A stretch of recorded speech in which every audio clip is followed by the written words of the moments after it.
Bonjour, j'ai le plaisir de faire cette vidéo car je crois que notre devoir c'est d'utiliser les réseaux sociaux pour pouvoir s'exprimer avec transparence, dignité et intégrité. Il est bien beau d'écrire des messages sur Facebook, de faire des publications alarmantes, des publications provocantes, des publications, euh, comment je peux dire, fabuleuses, dénonciatrices, mais il faut aussi parler à découvert. Beaucoup de personnes m'ont reproché de ne pas me montrer. Vous m'avez demandé ma photo, j'ai montré. Vous voulez voir la vraie personne sur vidéo, la voilà. Mon nom c'est Caroline Gobam Sekbaya. Vous connaissez mon nom, vous connaissez mon caractère et mon petit nom c'est la lionne indomptable Maman Africa. Et ben voilà, si aujourd'hui je me décide encore de faire cette vidéo, c'est uniquement pour vous dire qu'il y a un ras-le-bol. Je dis ça au chef du gouvernement camerounais, le premier ministre. C'est le premier responsable du gouvernement. Ce n'est pas le chef de l'État. Le chef de l'État nomme un cabinet civil, un secrétariat et pour la présidence et pour le gouvernement, c'est le premier ministre qui a la gestion de ces ministres. Alors maintenant, j'interpelle le premier ministre camerounais. J'aimerais savoir, monsieur le ministre, quels sont les rôles de vos ministres? Que doivent-ils faire? Comment gèrent-ils leur portefeuille? Parce que beaucoup de Camerounais se posent la question. Il y a des détournements à droite, il y a des détournements à gauche, il y a des malversations en haut, il y a des malversations en bas. Il y a des dossiers lourds qui meurtrissent la population. Par exemple, le dossier de la santé. Trouvez-vous normal aujourd'hui, monsieur le Premier ministre, qu'au XXIe siècle, le Cameroun soit encore à ce stade? Quand il y a des plateaux techniques ultra modernes, à des vil prix, quand c'est bien négocié, en partenariat avec des fabricants qui sont déjà disponibles et qui veulent bien travailler en Afrique.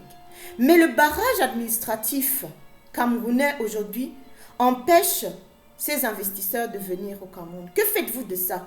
Pourquoi il y a tant de corruption? Pourquoi il y a tant de malversation? Pourquoi toujours penser à votre propre personne, vous et vos ministres?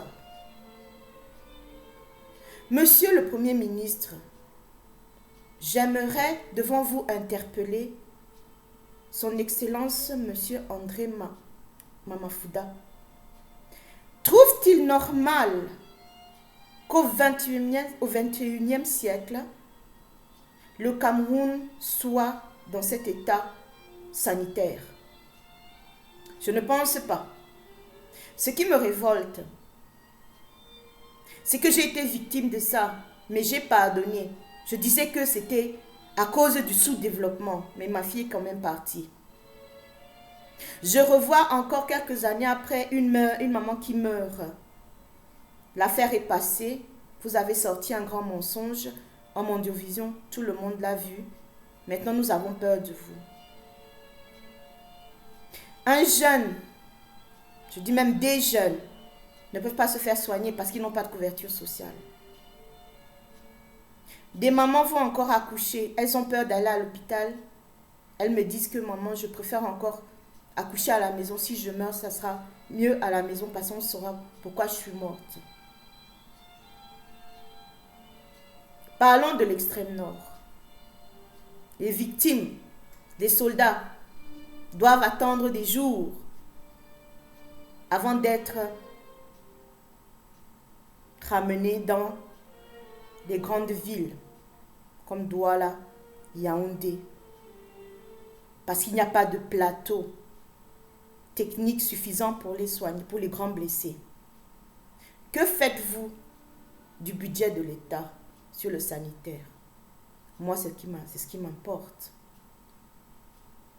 La santé, c'est un droit pour tous. C'est bien écrit dans la Déclaration universelle des droits de l'homme. C'est bien écrit dans la Constitution camerounaise. Et je sais que quand vous rentrez à la Fondation Chantal Biya, c'est bien stipulé que la santé est gratuite. Pourquoi la faire payer? Pourquoi la faire payer? J'apprends ce matin qu'avant d'aller à l'hôpital, encore, pour une de mes belles-sœurs qui est enceinte, elle doit déposer une caution de 50 000 avant de se faire soigner. Je pense que ça suffit. Ça suffit. On ne peut pas laisser mourir nos enfants comme ça. Les enfants qui naissent, c'est notre génération, c'est la génération future.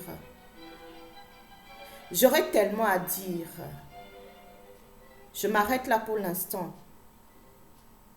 La seule chose que je vous demande, vous avez demandé 3 mois sur la liste des directives que vous avez prises. 3 mois. Je vais me reposer pendant 3 mois et vous laisser faire votre travail. Mais sachez que je reste là à surveiller et je sais que je serai au Cameroun dans pas longtemps. Ça sera ma vie ou la vie de nos populations. Car trop, c'est trop. Monsieur le ministre, trop, c'est trop. Je vous souhaite bonne chance, mais sachez que je suis derrière vous et je sais que j'ai une multitude de personnes qui est aussi derrière moi. Je n'ai pas besoin de votre poste, je n'ai besoin de rien. J'ai déjà vécu ma vie et je continue à la vivre. Ce n'est pas le Cameroun qui me fait vivre, c'est mon intelligence, c'est mon éducation, c'est les relations que j'ai créées. Je n'ai pas besoin de rentrer, m'asseoir avec un groupe de personnes qui n'est pas capable d'écouter les populations, d'écouter sa diaspora. Vous avez un potentiel à l'extérieur qui est la diaspora, vous ne voulez pas l'utiliser. Vous avez un potentiel au Cameroun qui est la jeunesse montante, vous ne voulez pas l'utiliser. Vous avez des établissements au Cameroun qui peuvent bien former une jeunesse, mais vous ne voulez pas la maintenir. Vous avez des hôpitaux. Vous venez de faire construire un très bel hôpital à Douala.